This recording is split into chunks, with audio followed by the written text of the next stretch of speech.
क्षमा चाहते हैं, कुछ तकनीकी बाधा आ गई। हम बात कर रहे थे सारे काम करते हुए, जागते हुए भी सांस के प्रति जागरूक रहना। और खास तौर पे एक प्रयोग करिएगा जब आप बहुत तनाव में हो, तो एक अभ्यास बता रहा हूं मैं आपको, वो करिएगा। यदि किसी घटना में टेंशन में हो, आपका टेम्पर लूज हो रहा हो, एंजाइटी आ गई, आप डिस्टर्ब हो रहे हो, तो पॉजिटिव थॉट्स को, जिसको कहेंगे ना सकारात्मक विचारों को, सांस से भीतर ले जाएं। अब एक सवाल उठता है, सकारात्मक विचार कैसे होते हैं?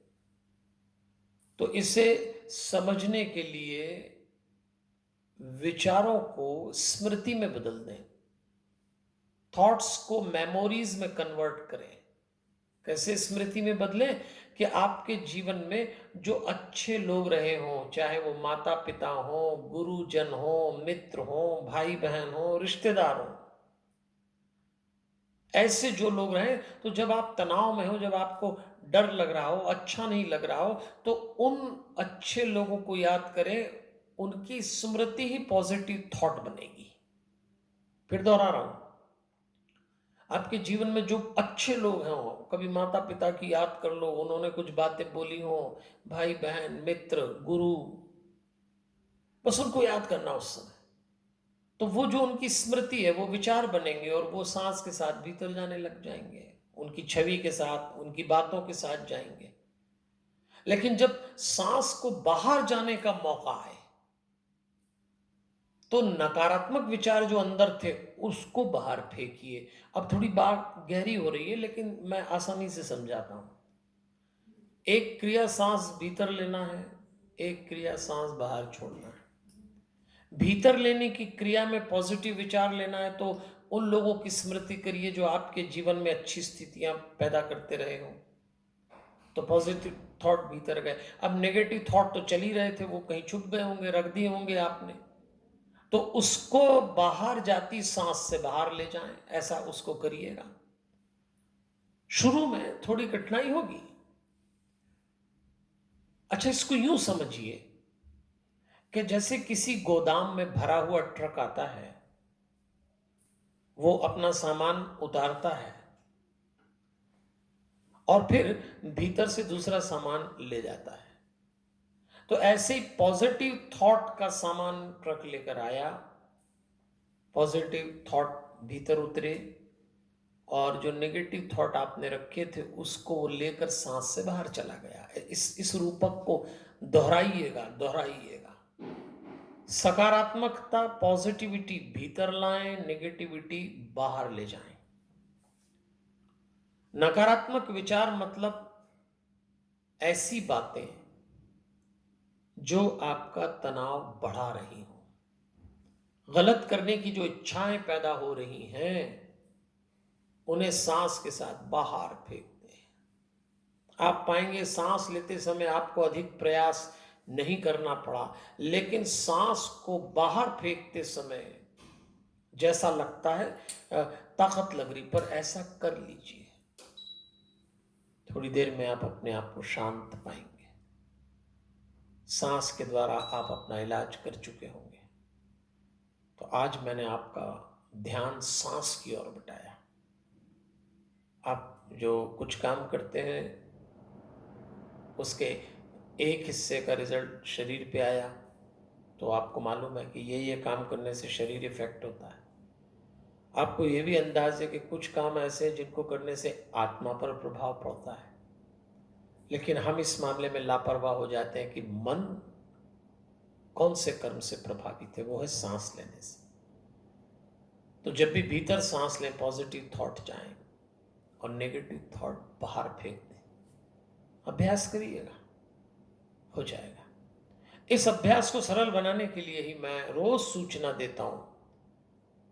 रविवार 23 अगस्त को हम हनुमान चालीसा से मेडिटेशन का कोर्स करा रहे हैं, इसी अभ्यास के लिए। कर डालिए, ऑनलाइन रजिस्ट्रेशन करा लें, यहां भी आ सकते हैं, वहीं से कर सकते हैं, जरूर करिएगा। क्योंकि सवाल शांति का है और वो भी आपकी शांति। भागवत की सूचना तो मैं दे ही रहा हूं, आप अभी से तैयारी कर लीजिए। मैं प्रतिदिन आपको 2 सितंबर से 17 सितंबर तक श्रीमद् भागवत महापुराण पर प्रवचन करूंगा। थोड़े अलग ढंग से कथा होगी और मूल पाठ तो होगा ही। 10 सितंबर से 15 सितंबर आप बन जाइए यजमान। अपने जीवन में कभी आपने विचार किया हो कि भागवत करें और आपकी व्यस्तता, आपके साधन, आपकी सामर्थ्य के अनुसार न कर पाए, तो शांतम में आपके लिए भागवत का आयोजन किया जा रहा है। देवियों सज्जनों, कुछ न कुछ कार्यक्रम लगे रहते हैं, तो कभी कभी संध्या सत्संग की सीमा को समेटना पड़ता है।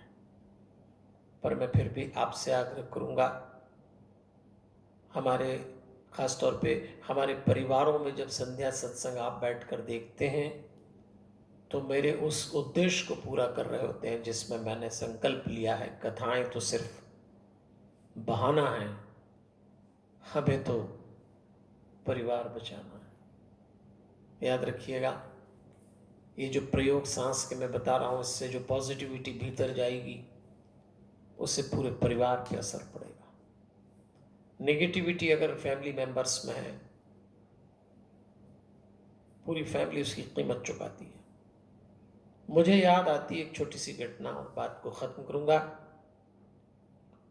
महाभारत के समय कौरवों ने पांडवों को समाप्त करने के लिए सारे प्रयास किए,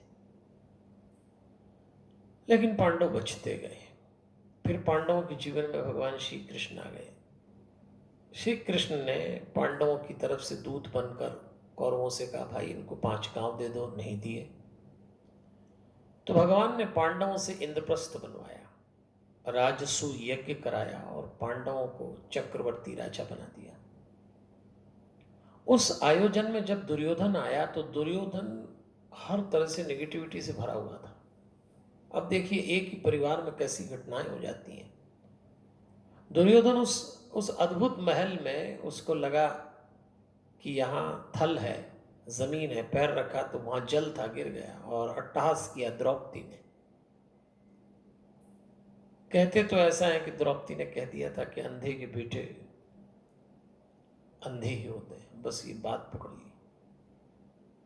और जब द्रौपदी को भरी सभा में अपमानित किया जा रहा था और वो रो रही थी, तो दुर्योधन ने कहा था, तूने तो कहा था ना अंधे के बेटे अंधे होते हैं, तो हम अंधे हैं, तू वस्त्र पहने या निर्वस्त्र है, क्या अंतर होता है। शब्द कैसे पकड़ लिए जाते हैं। ये परिवारों की घटना है। तो अपने परिवार में इसलिए पॉजिटिव रहिए कि बोला हुआ बड़ा प्रभाव करता है।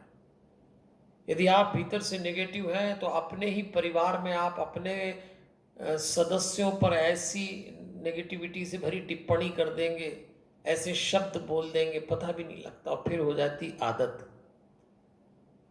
बस ये टोका टोकी, ये टिप्पणी परिवार में कलह कर देती है। महाभारत परिवार में वैचारिक मतभेद का नाम है, युद्ध का नाम नहीं है। युद्ध तो होते रहते हैं, लेकिन देखिए ना, देखते देखते परिवार ऐसे हो जाते हैं। तो मेरा आपसे आग्रह है, आप हनुमान चालीसा से मेडिटेशन का कोर्स सिर्फ इसलिए करिए कि आपके परिवार में पॉजिटिविटी उतरे। परमात्मा मिलने के लिए मत करिएगा, मोक्ष के लिए मत करिए, पाप और पुण्य के लिए मत करिए, अपना परिवार बचाने के लिए तो कर सकते हैं। छोटा सा प्रयोग है, करके तो देखिएगा। तो मैं आमंत्रित कर रहा हूं आपको 23 अगस्त रविवार के दिन 10 बजे जो हनुमान चालीसा से मेडिटेशन का कोर्स होने जा रहा है, आप सब आए। परिवार के लिए प्रसाद है वो, हम प्रतीक्षा करें। अभी मुझे आज्ञा दीजिए। हमारे हनुमान, हमारे हनुमान, हमारे हनुमान।